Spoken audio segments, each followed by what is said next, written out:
This is your tech news briefing for Thursday, March 9th. I'm Zoe Thomas for the Wall Street Journal. Google has spent billions developing artificial intelligence technology. It's been a leader in the field. So it was surprising to some when its rival Microsoft seemed to gain an edge in the AI space through its deal with OpenAI, the maker of ChatGPT. So how did Google seemingly give up its lead? With me to discuss that is WSJ Google reporter Miles Kruppa. Hey Miles, thanks for joining us. Thanks, Zoe. So before we get into the position Google is in now, can you tell us a bit about what Google has been working on, what kind of investments it's made in AI over the years? Google was really a leader in AI among the big tech companies. As far back as 2011, they set up this research unit called Google Brain, led by this researcher, Jeff Dean, who's very well respected. They've pumped out a lot of research. They're one of the biggest producers of AI research anywhere, from academia to corporate America. So they've sort of been working behind the scenes to infuse that into things like search, YouTube, even things like Google Translate is really heavily powered by artificial intelligence. So it's been kind of simmering in the background for a while. What about big developments like chatbots? People may now be familiar with ChatGPT. Has Google spent time developing something like that?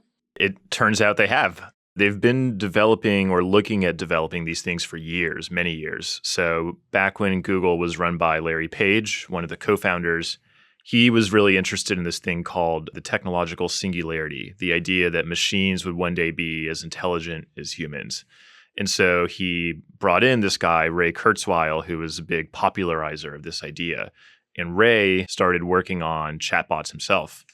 Then later, this researcher who was actually at YouTube at the time, working as a software engineer, Daniel DeFreitas, he started spending some of his extra time to work on a chatbot originally called Mina.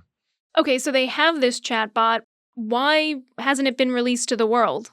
For many reasons that Google would say are very good reasons, and many outside of Google would say are overly cautious reasons. This thing went through multiple iterations. They started working on it in 2018, released the first paper about it in 2020. And even as far back as 2020, they wanted to open it up to researchers, hand-selected researchers who could come in and play with it, right? There was a company called OpenAI that had done something very similar with something called GPT-2. OpenAI, who I assume many listeners will probably now be familiar with. That OpenAI? That OpenAI, yes, the one that is now backed by Microsoft. Okay, so Google wanted to open their chatbot to researchers. Did it? What happened with that? Yeah, so Daniel and people working on his team really wanted researchers to have access to this, and they applied for permission to do that. What they heard in response was that it didn't quite meet these 7 AI principles that Google had developed a few years earlier, trying to guard against AI producing unfair, biased, inaccurate, harmful content and other repercussions for broader society, right? So they were basically told, no, this will remain internal.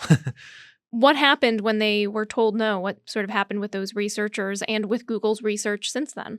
They kept pushing on. This other researcher at Google Brain, Noam Shazir, joined, and he really worked with Daniel on making this chatbot even larger, built on even more data and even more computing power. This was a time when OpenAI and other companies were sort of realizing scale is king. Let's make this as big as possible. So they kept working on that. It was eventually renamed to LaMDA, which is its name now. And they were trying to get this out to the world in different ways. In one scenario, they wanted this to be part of Google Assistant, the voice-powered thing that's on your home devices or phones. You ask, hey, Google, maybe LaMDA in the background would be responding. So that was one idea. What they really wanted was a public demo. And for many reasons, they would not get that public demo. So what happened with the LaMDA developers? Are they still at Google, still working on the next iteration of this? They are not. They eventually got so frustrated by their attempts to release this thing and being told no, they decided to quit in late 2021.